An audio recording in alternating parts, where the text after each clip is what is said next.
نحمده ونستعينه ونستغفره ونؤمن به ونتوكل عليه ونعوذ بالله من شرور أنفسنا ومن سيئات أعمالنا من يهده الله فلا مضل له ومن يضلله فلا هادي له ونشهد أن لا إله إلا الله وحده لا شريك له وأشهد أن محمدا عبده ورسوله أما بعد فإن خير الحديث كتاب الله وخير الهدي هدي محمد صلى الله عليه وسلم وشر الأمور محدثاتها وكل محدثة بدعة وكل بدعة ضلالة وكل ضلالة في النار أما بعد أعوذ بالله من الشيطان الرجيم بسم الله الرحمن الرحيم يا بني إني أرى في المنام أني أذبحك فانظر ماذا ترى۔ تمام قسم کی تعریف کبریائی و بڑائی اس وحدہ اللہ شریک کے لیے لائق و ذبح ہے جس نے ہمیں اور آپ کو اس دنیا فانی کے اندر مبعوث کیا، اور لاکھوں درود و سلام ہو ہمارے آخری نبی جناب محمد رسول اللہ صلی اللہ علیہ وسلم کے اوپر۔ اللہم صلی علی محمد وعلی آل محمد کما صلیت علی ابراہیم وعلی آل ابراہیم انک حمید مجید۔ اللہم بارک علی محمد وعلی آل محمد کما بارکت علی ابراہیم وعلی آل ابراہیم انک حمید مجید۔ سامعین اکرام، عزیز دوستو، بزرگوں اور معزز علماء اکرام، اللہ رب العالمین کا لاکھ لاکھ شکر و احسان ہے کہ اس نے ہم لوگوں کے دامن میں ایک ایسا دین رکھا جو دین اسلام کہلاتا ہے۔ آج کی اس نشست میں وہ تمام حضرات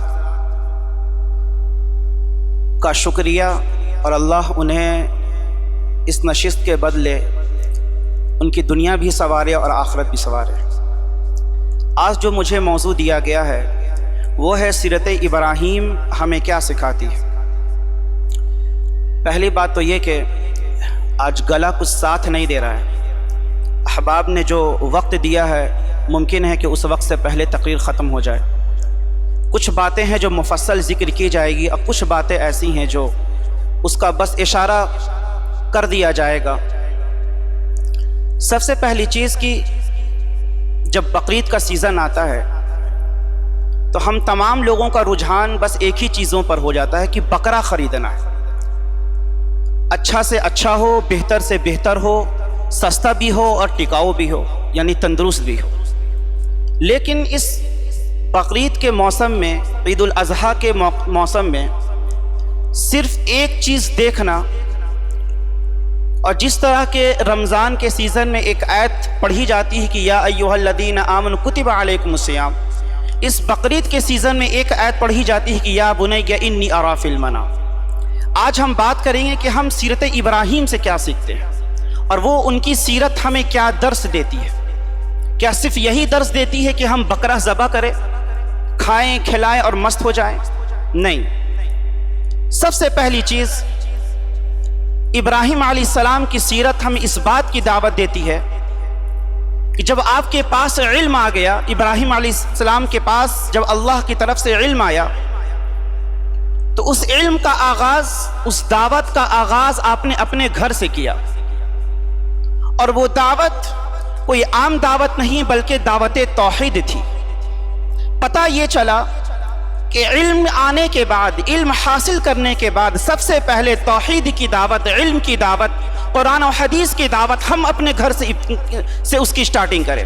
اور اسی بات کو، اسی دعوت کو اللہ رب العالمین نے قرآن میں ذکر کیا کہ اذ قال لأبیہ یا ابت لم تعبد ما لا يسمع ولا يبصر ولا يغني عنك شيئا۔ اے میرے ابا جان، دیکھیے اسلوب، دیکھیے دعوت دینے کا طریقہ، دیکھیے کچھ لوگ ہیں جب ان کے ہاتھ میں مائک آ جائے تو سامنے والے کو جنتی یا جہنمی قرار دے دیں، اپنے آپ کو صحیح، سامنے والے کو غلط قرار دے دے۔ ہم جنت کے وارث، تم اہل جہنم ہو۔ ہم سنتی ہیں، ہم سنت پر عمل کرنے والے، تم اہل بدعت ہو۔ ہم حق پر ہیں، تم جو ہے گمراہ ہو۔ یہ طریقہ نہیں ہونا چاہیے۔ انداز دیکھیے، یا ابتی، ایک بیٹے اپنے باپ کو کس طرح خطاب کر رہے ہیں، اے میرے ابا جان، آپ جس چیز کی پوجا کرتے ہیں، عبادت کرتے ہیں، ما لا یسمع، نہ وہ سنتی ہے، ولا یبصر ولا یغنی عنک شیئا، نہ ہی وہ دیکھیے یہ نہیں کہہ رہے ہیں کہ آپ جس کی پوجا کرتے ہیں، آپ جس کی عبادت کرتے ہیں، آپ جس کو خدا سمجھتے ہیں وہ بیکار ہے اور میرا خدا اچھا ہے، آپ کا خدا کمزور ہے، میرا خدا طاقتور ہے، یہ سب بات نہیں۔ ایک اسلوب ہے، ایک طریقہ ہے دعوت دینے کا، اپنے گھر سے ابتدا کر رہے ہیں، نہ وہ سنتی ہے، نہ وہ نہ دیکھتی ہے، اور نہ ہی آپ کو وہ جس کی آپ پوجا کرتے ہیں، عبادت کرتے ہیں، آپ کو کوئی فائدہ نہیں پہنچا سکتی۔ طریقہ دیکھیے، اور کیا کہتے ہیں؟ اور کہتے ہیں کہ یا ابتی، اے میرے ابا جان، انی قد جاءنی من العلم ما لم یأتک، میرے پاس وہ علم ہے، میرے پاس وہ علم آیا ہے جو آپ کے پاس نہیں۔ پتہ کیا چلا؟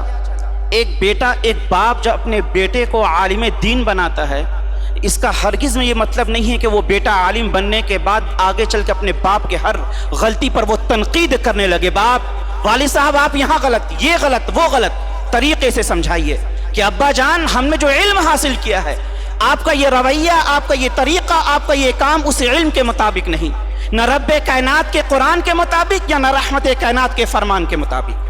اور جب گھر سے باہر نکلے، دعوت کہاں سے شروع ہو رہی ہے؟ اپنے گھر سے، اپنے باپ سے، اور انداز دیکھ لیجئے۔ اور اس کے بعد یہ دعوت نکل کر گئی، یہ دعوت توحید نکل کر گئی، کہاں؟ قوم کے اندر، شہروں کے اندر، لوگوں کے درمیان۔ اور اس چیز کو بھی اللہ رب العالمین نے ذکر کر دیا، اذ قال لأبیہ وقومہ ما تعبدون۔ ابراہیم علیہ السلام نے، اب اسی سے قرآن نے دعوت پہلے باپ کو دیا ہے، ابراہیم علیہ السلام نے، تو قرآن نے اس تسلسل کو جاری رکھا۔ اذ قال لأبیہ، ابراہیم علیہ السلام نے اپنے باپ سے پوچھا، وقومہ، پھر بعد میں قوم سے پوچھا، تو اس تسلسل کو قرآن نے یہاں برقرار رکھا کہ جب ابراہیم علیہ السلام نے اپنے باپ سے اور اپنی قوم سے پوچھا کہ تم کس چیز کی عبادت کرتے ہو، دیکھیے یہاں بھی قوم کو دعوت دیتے وقت صحیح اور غلط کے میزان پر چڑھاتے ہوئے، کوئی برائی، کوئی عیب دیکھتے ہوئے انہیں برا نہیں کہہ رہے ہیں، یہ نہیں کہہ رہے ہیں کہ ارے بھائی صاحب آپ جو کام کر رہے ہیں وہ دم نہایت بدتر ہے، بھونڈا ہے، وہ بیکار ہے، وہ اسلام میں ہے ہی نہیں، آپ تو بدعتی ہیں، آپ تو بڑے من چاہے آدمی ہیں۔ ایسا کچھ نہیں، قوم کو دعوت دی جا رہی ہے۔ اور جب ان کی قوم نے کہا کہ قالوا نعبد اصناما، ہم کچھ بت ہیں، ہم ان کی عبادت کرتے ہیں، کچھ بت کی عبادت کرتے ہیں، انہی کی سیوا میں لگے رہتے ہیں۔ جب قوم کی طرف سے جواب آیا تو ابراہیم علیہ السلام ان سے 3 سوال کرتے ہیں۔ دیکھیے دعوت کا طریقہ، دعوت کا اسلوب، کس طرح ہمیں دعوت دینی ہے اور کس طرح لوگوں کے غلط عقیدے کو ہٹا کر وہاں پر صحیح عقیدہ فٹ کرنا ہے۔ 3 سوال کرتے ہیں، اچھا یہ بتاؤ، قال هل يسمعونكم اذ تدعون، جنہیں تم پکارتے ہو، جن کو بھی تم پکارتے ہو جو تمہارے معبود ہے، یسمعون، تمہاری پکار کو سنتی ہے۔ دوسرا سوال، او ينفعونکم، جنہیں تم پکارتے ہو کیا وہ تمہیں کوئی فائدہ بھی پہنچاتی ہے؟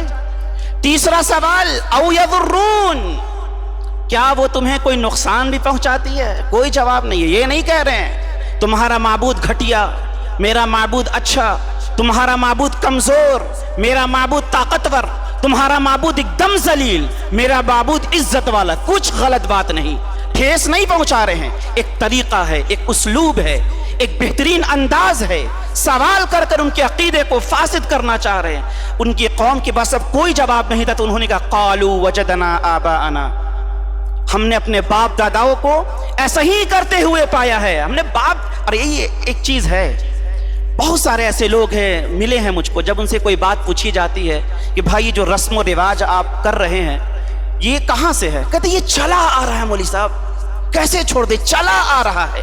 اور یہی جواب ان کی قوم نے دیا کہ وجدنا آباءنا، ہم نے اپنے باپ داداؤں کو ایسا کرتے ہوئے پایا۔ یہ طریقہ ہے، ایک اسلوب ہے۔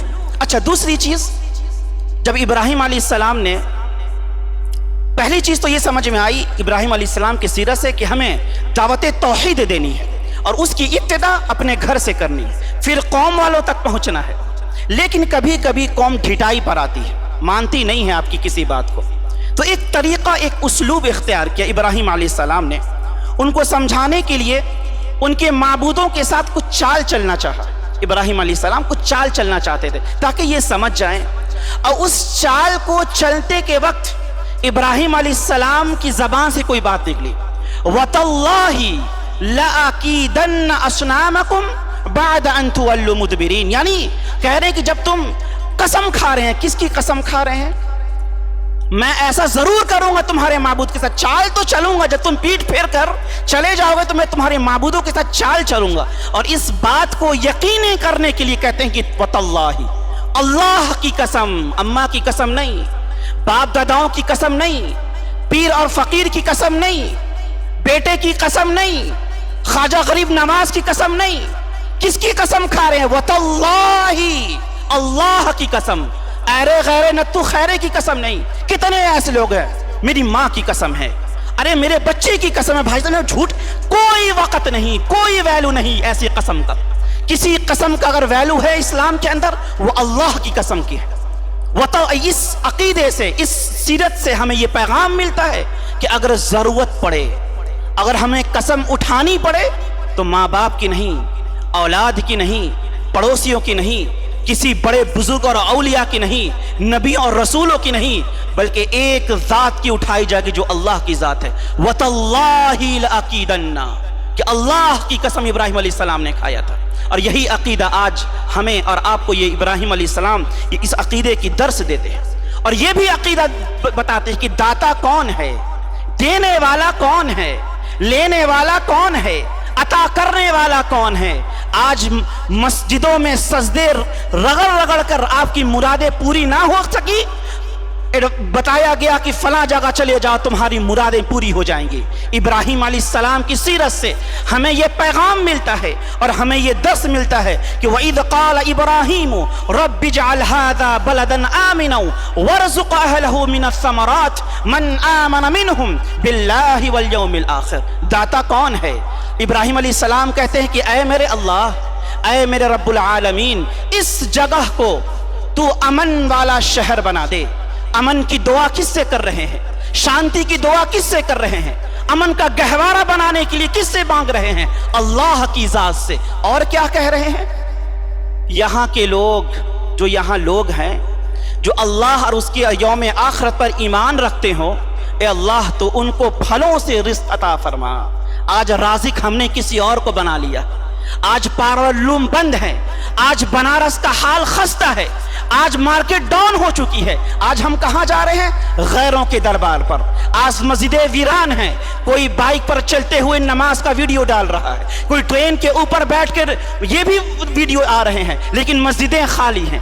کیا یہ قربانی کا دن, یہ عید الاضحیٰ یہ پیغام دے رہا ہے ابراہیم علیہ السلام کے کہ یہ اسوہ, یہ ان کی سیرت یہ ہمیں پیغام دے رہی ہے کہ داتا صرف ایک ہے, اللہ کی رب العالمین کی ذات. رزق دینے والی کوئی ذات ہے تو اللہ کی ذات ہے, مشکل کشا کوئی ہے تو اللہ کی ذات ہے. وَإِذَا مَرِضْتُ فَهُوَ يَشْفِينِ, اگر میں بیمار ہوتا ہوں, جب میں بیمار ہوتا ہوں تو شفا کون دیتا ہے؟ پیرانے پیر دیتے ہیں. کون دیتا ہے؟ خواجہ غریب نواز دیتے ہیں. وہ یشفین, وہ اللہ کی ذات ہے جو بیماری کے بعد انہیں شفا کاملہ اور عاجلہ عطا فرماتی ہے. وَإِذَا وَالَّذِي يُمِيتُنِي ثُمَّ يُحْيِينِ, ابراہیم علیہ السلام لوگوں کے دلوں میں یہ عقیدہ ڈالنا چاہ رہے ہیں کہ داتا بھی اللہ, موت اور حیات کا مالک بھی اللہ, تمہاری روح کو قبض کرنے والا اللہ ہے, تمہیں مشکل سے دور کرنے والا بھی اللہ ہے, تمہیں اولاد دینے والا بھی اللہ ہے. ربی حبلی من الصالحین,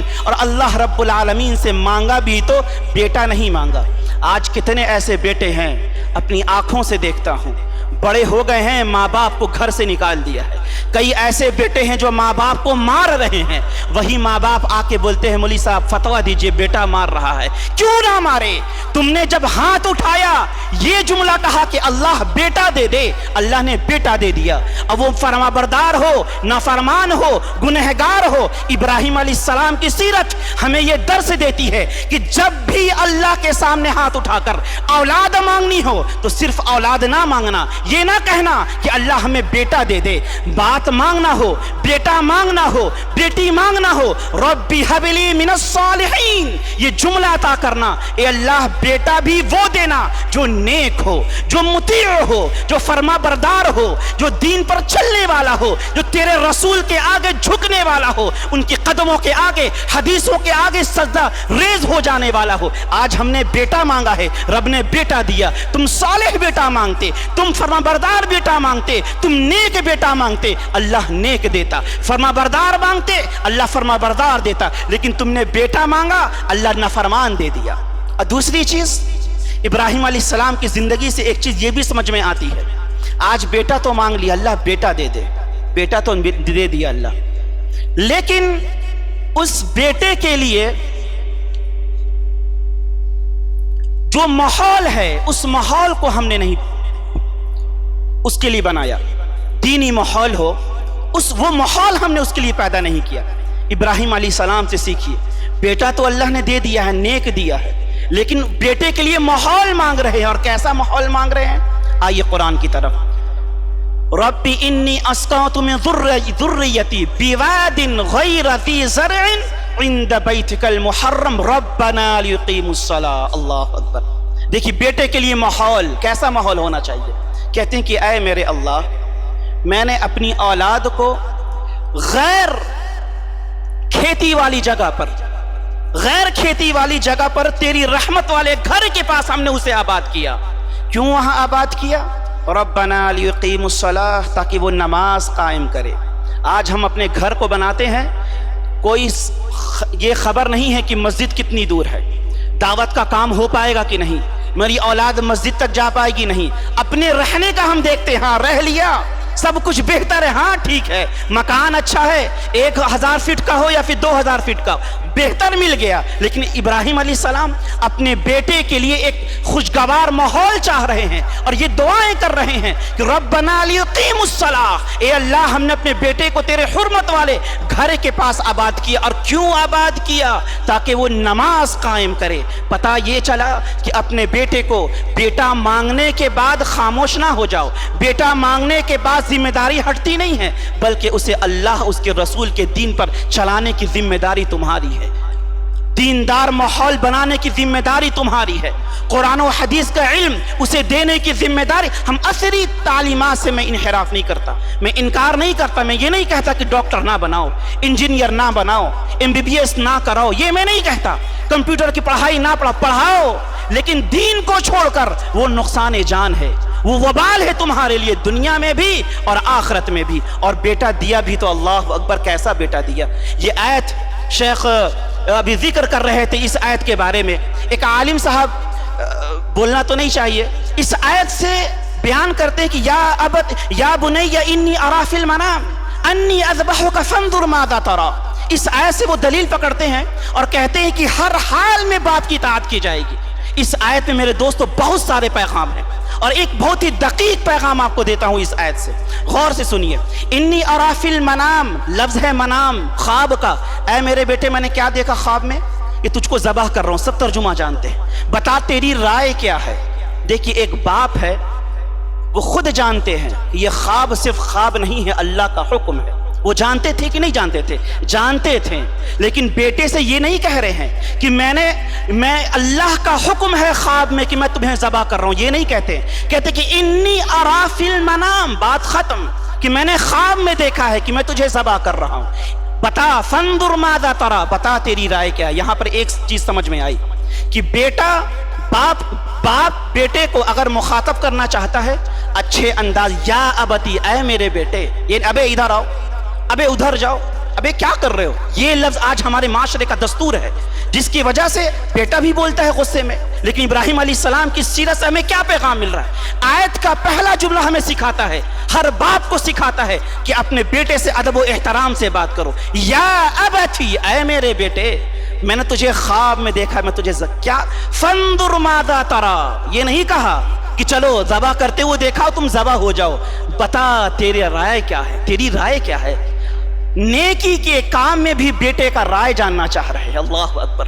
آج باپ ہے، اٹھا یہ کام کرو، رائے نہیں جانتا ہے، رائے نہیں پوچھتا بیٹا تیرا رائے کیا ہے، میری بیٹی تیری رائے کیا ہے. لیکن ابراہیم علیہ السلام کی اس سیرت سے اور یہ آیت ہمیں یہ پیغام دے رہی ہے کہ جب بھی یہ نیکی کا کام تو تھا. ابراہیم علیہ السلام نہیں جانتے تھے کہ اللہ کا حکم ہے، یہ خواب نہیں، اللہ کا حکم ہے. لیکن اللہ کے حکم میں بھی اپنے بیٹے کا رائے جاننا چاہ رہا. اب بیٹا بھی اللہ اکبر با کمال بیٹا، ربی حبلی من الصالحین کہا تھا، اللہ صالح بیٹا دے. اور بیٹا بھی کیا کہتا ہے، قال یا ابتی، اے میرے ابا جان. اللہ اکبر، کیا ہی اسلوب ہے باپ بیٹے کا، کیا ہی اللہ نے ایک بات ذکر، یا ابتی فعل ما تؤمر. یہ آیت آپ جانتے ہیں، ترجمہ بھی جانتے ہیں. اے ابا جان، آپ کو جو حکم دیا کر گزریے. اب قریب آپ مجھے صبر کرنے والوں میں سے پائیں گے. ایک نقطہ یہاں پر بیان کرتا ہوں، غور سے سنیے اور سمجھنے کی چیز ہے. اسماعیل علیہ السلام جب یہ بات کہیں کہ یا ابتی فعل ما تؤمر، جو حکم دیا گیا، ابراہیم نے تو یہ کہا تھا کہ میں نے خواب میں دیکھا. اسماعیل علیہ السلام کا یہ جواب کہ ما تؤمر، یہ نہیں کہا کہ جو خواب میں دیکھا اس کو کر گزریے، یہ نہیں کہہ رہے ہیں. کہہ رہے ہیں کہ جو حکم ملا ہے اس کو کر گزریے. ستجدنی انشاءاللہ من الصابرین، ان قریب آپ مجھے صبر کرنے والوں میں سے پائیں گے. پتہ یہ چلا کہ باپ کی اطاعت علم کی بنیاد پر کی جائے گی، اور جو عالم ہوگا وہ اچھے طریقے سے باپ کی اطاعت کرے گا. ورنہ جاہل کو کیا معلوم کس بات پر باپ کے لبیک کہنا ہے، کس بات پر باپ کا انکار کرنا ہے. باپ شرک کرنے کو کہیں آپ کریے گا، آپ کے پاس تو علم ہی نہیں، آپ تو کر گزریے گا. باپ کہے بیٹا داڑھی کاٹ لو، علم ہی نہیں، آپ تو کٹوا لیجیے گا. بیٹا مولانا باپ کا حکم تھا.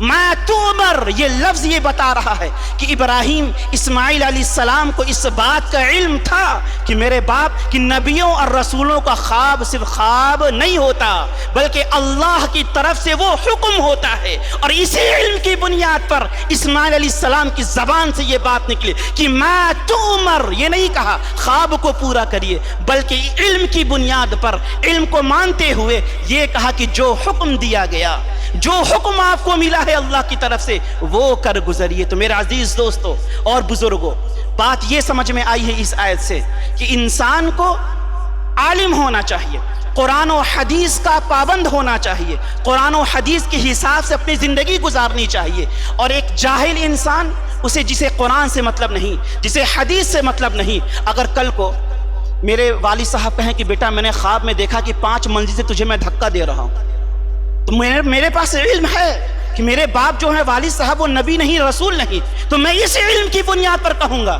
وہ خواب شیطانی ہے، ربانی نہیں ہے. علم کی بنیاد پر کہوں گا. اگر یہ کہا جائے کہ ہر حال میں باپ کی اطاعت ضروری ہے، تو کل کو میرے باپ خواب دیکھیں گے چھت سے پھینک رہے ہیں تو میں چلا جاؤں، ہاں آئیے ابا حضور مجھے ڈال دیجئے چھت سے. تو علم کی بنیاد پر میں یہ کہوں گا کہ آپ کا خواب شیطانی ہے، ربانی نہیں ہے، اللہ کی طرف سے نہیں ہے، کیونکہ نہ آپ نبی ہے نہ رسول ہے. اور نبیوں اور رسولوں کا خواب جو ہے وہ سچا ہوتا ہے، اللہ کی طرف سے ہوتا. تو یہ آیت، یہ مکمل آیت کی جو میں نے آپ کے سامنے بیان کی ہے، پیش کی ہے، اس کو سمجھنے کی ضرورت ہے اور اس پر عمل کرنے کی ضرورت ہے. اسی طرح والدین کے ساتھ بھی، ماں باپ کے ساتھ بھی دیکھیے ابراہیم علیہ السلام کا کیا ہی سلوک رہا. بہت سارے ایسے گھر میں کچھ کھٹپٹ ہوتا ہے، باپ بیٹے کو کچھ بول دیا کسی معاملے میں تو بیٹا جو ہے وہ ناراض ہو جاتا ہے یا باپ کی تذلیل و تحقیر کرنے لگتا ہے. بعض دفعہ تو اپنے کانوں سے سنا ہے کہ بیٹا اپنے باپ کو ہی گالی دے رہا ہے. کیوں بھائی؟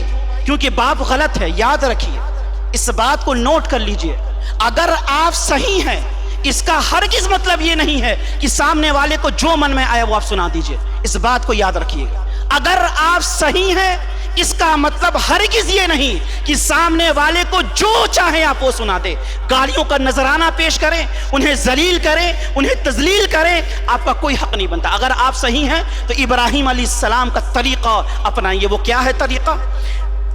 قال اراغب انت عن الہتی یا ابراہیم. جب ابراہیم علیہ السلام کے باپ نے، جب ابراہیم علیہ السلام نے ان کو توحید کی دعوت دی اور سمجھایا کہ آپ ایسے معبود کی عبادت کر رہے ہیں، نہ سنتی ہے نہ جواب دیتی ہے، میرے ابا جان میرے پاس علم آیا، آپ اس علم کی اتباع کریے. ان کے باپ نے غصے میں آ کر کہا تو نکل جا میرے گھر سے، نکل جا میرے گھر سے، تجھے گھر میں رہنے کا حق نہیں. بیٹے تھے نا، ایک باپ اپنے بیٹے کو گھر سے نکالا، سوچئے اس بیٹے پر کیا گزر رہی ہوگی. میرا باپ ہے، مجھ کو گھر سے نکال رہا، لیکن اس درد میں بھی اور تکلیف میں بھی 2 باتیں ان سے کہتے، سلام علیک، اے میرے ابا جان آپ پر سلامتی ہو، سأستغفر لک ربی، یہ نہیں کہا، غور کریے گا اس الفاظ میں، یہ نہیں کہا کہ اللہ آپ کو معاف کرے، یہ تو ایک مرتبہ ہو گیا بھائی صاحب، اللہ آپ کو معاف کرے ایک مرتبہ ہوا، کہا کہ میں اللہ رب العالمین سے آپ کی بخشش کی دعا کرتا رہوں گا، میں کرتا رہوں گا اللہ رب العالمین سے۔ ایک بیٹا ہے، باپ کے گھر کے نکالنے کا درد سمجھیے اس کا، لیکن زبان سے کیا نکل رہی؟ تو ترا نہیں، گالی نہیں، اس تکلیف میں بھی سلام علیک، اللہ اکبر۔ ابراہیم علیہ السلام کی یہ سیرت، اور یہ عید الاضحیٰ کے موقع پر یہ صرف جانور ذبح کرنے کا مسئلہ نہیں ہے، ان کی سیرت سے ہمیں سیکھنے کا مطلب ہے۔ سیکھنا چاہیے کہ اگر باپ کوئی ایسی بات کہہ دے، ناگوار گزر جائے، آپ کے مزاج کے خلاف وہ بات ہو، تو اپنے باپ کے ساتھ اس وقت میں بھی، درد کے عالم میں، تکلیف کے عالم میں بھی آپ اپنے باپ کو برا بھلا نہ کہیں، بلکہ ان کے سلامتی کی دعا کریں، ان کے لیے مغفرت کی دعا کریں۔ وَغْفِرْ لِأَبِي إِنَّهُ كَانَ مِنَ الضَّالِّينَ، اے اللہ میرے باپ کو بخش دے، بے شک وہ گمراہ ہیں۔ یہ جب بات کہنی تھی تو اللہ رب العالمین نے ابراہیم علیہ السلام کو مغفرت کی دعا کرنے سے روک دیا۔ تو ابراہیم علیہ السلام نے جو بات کہی، قرآن نے اس چیز کو وہاں ذکر کیا، اور ابراہیم علیہ السلام جب اللہ نے ان کو روک دیا باپ کی مغفرت سے، اور جو بات ابراہیم علیہ السلام کی منہ سے نکلی وہ بھی ہمیں پیغام دیتی ہے۔ وہ بات کیا تھی؟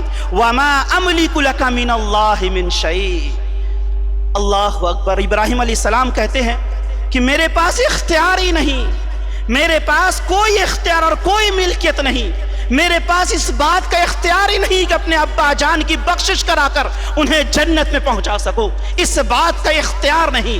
یہ آیت ہمیں پیغام دیتی ہے، یہ الفاظ ہمیں یہ پیغام دیتے ہیں، ابراہیم علیہ السلام کا یہ جملہ ہمیں درس دیتا ہے کہ زندگی کے کسی بھی چوراہے پر، زندگی کے کسی بھی موڑ پر، پوری زندگی میں آپ کوئی بھی محنت کریں، کوئی بھی آپ مشقت کریں، یہ بات یاد رکھیں کہ کل اختیار اللہ کے پاس ہے۔ آپ مختار کل نہیں ہیں، کل مختار اللہ رب العالمین ہے، ہر چیز کا اختیار اللہ کے پاس ہے۔ آپ محنت کر سکتے ہیں، اس کی کامیابی کے لیے دعائیں کر سکتے ہیں، لیکن اس چیز کو آپ ہر کس نظر انداز نہیں کر سکتے کہ اختیار آپ کے پاس ٹوٹل ہو گیا ہے۔ آج سے 111 سال پہلے، 111 سال پہلے جب سمندر کے تہوں کے اوپر ایک اتنی بڑی کشتی، جہاز بنایا گیا جس کا نام ٹائٹینک رکھا گیا، اس جہاز کے بنانے پر اس کے مالک نے جو جملہ اختیار کیا تھا، وہ بات کہی تھی کہ اس جہاز کو کوئی ڈبو نہیں سکتا، اور یہاں تک اس نے یہ بات کہی تھی کہ اس جہاز کو خدا بھی نہیں ڈبو سکتا۔ کیا مطلب تھا؟ کہ اس جہاز کا اختیار آپ کے پاس ہے، اللہ کے پاس کوئی اختیار نہیں۔ اللہ نے ایک ہی دن میں ایک ٹھوکر سے اس جہاز کے 2 ٹکڑے کر دیے، 1500 لوگوں کی موت ہو گئی، 1500 لوگ سمندر کی تہوں میں جا کے سما گئے۔ اور آج بھی دیکھ لیجئے، اس سمندر کو دیکھنے کے لیے ایک پنڈب بھی جاتی ہے، کہاں ہے اختیار؟ کہاں گیا وہ تمام مشینری فیل کے فیل ہو جاتی ہے۔ جب موت آتی ہے انسان کروڑوں روپیہ بھی دے کر اس مقام تک پہنچ جاتا ہے جہاں پر اسے مرنا ہے۔ کہاں گیا اختیار؟ اپنے آپ کو مختار کہنے والے، اپنے آپ کو یہ کہنے والے کہ سب کچھ ہم ہی ہیں، ہم ہی کرتا دھرتا ہیں، میں جو کہہ دوں، میں جو کر دوں وہی ہوگا، اللہ کا اس میں بھی کوئی ہاتھ نہیں، اللہ بھی کچھ نہیں کر سکتا، خدا بھی اس کشتی کو نہیں ڈبو سکتا۔ ابراہیم علیہ السلام کی اس آواز سے، ابراہیم علیہ السلام کی اس جملے سے یہ درس ملتا ہے۔ آپ محنت کریں، زندگی گزاریں، ضرور گزاریں اور اچھے طریقے سے گزاریں، لیکن اس بات کا خیال رکھیں، دل کے دھڑکتے ہوئے دلوں میں ایک بات، کونے میں یہ بات یاد رکھیں کہ اختیار ہر چیز کا اللہ رب العالمین کے پاس، وہ چاہے گا تو آپ کامیاب ہوں گے، اور اس کامیابی کے لیے آپ کو دعائیں اور کوشش مسلسل کرتے رہنے ہیں۔ اب میرے دوستو، کچھ میرا گلا جواب دے رہا ہے، میں بس 5-7 چیزیں ہیں جو میں اختصار کے ساتھ بیان کرتا ہوں کہ ہم اور ابراہیم علیہ السلام کی زندگی سے کیا سیکھے ہیں۔ پہلی چیز، ابراہیم علیہ السلام کی زندگی ہمیں یہ سکھاتی کہ ابراہیم علیہ السلام ایک سنجیدہ، یعنی بردبار اور نرم دل والے انسان تھے، اور اس بات کی گواہی سورہ توبہ آیت نمبر 114 دیتی ہے۔ ابراہیم علیہ السلام کی زندگی ہمیں یہ درس دیتی ہے کہ جو بھٹکے ہوئے لوگ ہیں، جو گمراہ لوگ ہیں، ان کو سیدھی راہ پر لانے کے لیے ہمیں کوشش کرنی چاہیے، اور اس بات کی گواہی سورہ مریم آیت نمبر 43 دیتی ہے۔ ابراہیم علیہ السلام کی زندگی ہمیں یہ درس دیتی ہے، یہ ہمیں پیغام دیتی ہے کہ انسان کو اپنے وعدہ جو ہے، جو انسان وعدہ کرتا ہے اس وعدے کو پورا کرنا چاہیے۔ ایک مومن اپنے وعدے کو پورا کرتا ہے، اور اس بات کے قرآن کریم سورہ توبہ آیت نمبر 114 میں بیان کیا گیا۔ اسی طرح ابراہیم علیہ السلام کی زندگی سے ہمیں یہ پیغام ملتا ہے کہ ابراہیم علیہ السلام مہمان نواز تھے، اور اس بات کی گواہی سورہ ہود آیت نمبر 69 دیتی ہے۔ ابراہیم علیہ السلام کی زندگی سے ہمیں یہ درس ملتا ہے کہ نعمتوں پر اللہ کا شکر ادا کیا جائے۔ کوئی بھی نعمت، چاہے وہ چھوٹی ہو چاہے وہ بڑی ہو، چاہے وہ آپ کے گھر میں ہو چاہے وہ آپ کے پارکنگ میں کھڑی ہو، کوئی بھی نعمت ہو، چاہے وہ بیوی کے شکل میں، ماں باپ کے شکل میں، گھر کے شکل میں، پیسوں کی شکل میں، ہر حال میں اللہ رب العالمین کا شکر ادا کیا جائے۔ اور اس بات کی گواہی سورہ ابراہیم آیت نمبر 39 دیتی ہے۔ ابراہیم علیہ السلام کی زندگی سے ہمیں یہ درس ملتا ہے، اور ابراہیم علیہ السلام کی زندگی ہمیں یہ پیغام دیتی ہے کہ ہمیں فکر آخرت ہونی چاہیے۔ زندگی آپ کو دنیا میں گزارنی ہے، لیکن آپ کا ذہن کے ایک کونے میں ہمیشہ آخرت کی فکر ہوگی کہ ہم جو عبادات کر رہے ہیں، ہم جو قربانیاں کر رہے ہیں، کہیں ایسا تو نہیں کہ وہ بیکار ہو جائے۔ راتوں کا اٹھنا، قرآن کا پڑھنا، 5 وقت اللہ کے سامنے سجدہ ریز ہو جانا، کہیں ایسا تو نہیں کہ یہ منہ پہ مار دیا جائے گا۔ اس کی قبولیت کے لیے دعائیں کرتے رہنا، قربانی کی قبولیت کے لیے دعائیں کرتے رہنا، اور عبادات کے اندر ریاکاری سے اپنے آپ کو بچانے کے لیے کوشش کرتے رہنا۔ اور اس بات کی گواہی سورۃ الشعراء آیت نمبر 87 دیتی ہے۔ اسی طرح ایک مسلمان کی آخری منزل جنت ہے، جنت۔ ابراہیم علیہ السلام جنت کے طلبگار تھے، وہ اللہ رب العالمین سے جنت کے بارے میں سوال کیا کرتے تھے۔ تو ابراہیم علیہ السلام کی زندگی ہمیں یہ درس دیتی ہے کہ آپ اعمال کرتے رہیں، اس اعمال کے ساتھ اللہ رب العالمین کے حسن ظن رکھتے ہوئے، اور اللہ کو حاضر و ناظر مانتے ہوئے، اور خاتم النبیین جناب محمد رسول اللہ صلی اللہ علیہ وسلم کی اتباع کرتے ہوئے ہم اللہ رب العالمین سے بھی جنت کے طلب کے سوال کرتے رہیں۔ اور اس بات کی گواہی سورۃ الشعراء آیت نمبر 85 دیتی ہے۔ میرے عزیز دوستو اور پردہ نشین ماں اور بہنوں، یہ 15 چیزیں میں نے آپ کے سامنے ذکر کی ہیں جو ابراہیم علیہ السلام کی زندگی سے ہمیں سیکھنی چاہیے۔ صرف قربانی مطلب نہیں ہے کہ ہم نے ایک جانور لائے، ایک جانور کو ہم جگہ جگہ گھما دیے، کتنے کا ہے بھائی؟ 80 کا ملا، کتنے کا ملا؟ 70 کا ملا۔ ریاکاری، نمود، دکھاوے کے طور پر اپنی قربانی کو ہم نے ادا کر دیا، بس ہو گیا۔ یہ 15 چیزیں کے علاوہ بھی اور بھی بہت ساری چیزیں ہیں جو بیان کروں تو شاید کہ وقت کم پڑ جائے، لیکن یہ 15 چیزوں پر اپنی تقریر کو ختم کرتا ہوں۔ اللہ رب العالمین سے دعا ہے کہ اللہ رب العالمین ہمیں اور آپ کو کہنے سننے سے زیادہ عمل کرنے کی توفیق عطا فرمائے، اور جب آخری وقت ہو اے اللہ تو مجھ سے راضی رہ اور میں تجھ سے راضی رہوں۔ وآخر دعوانا الحمدللہ رب العالمین۔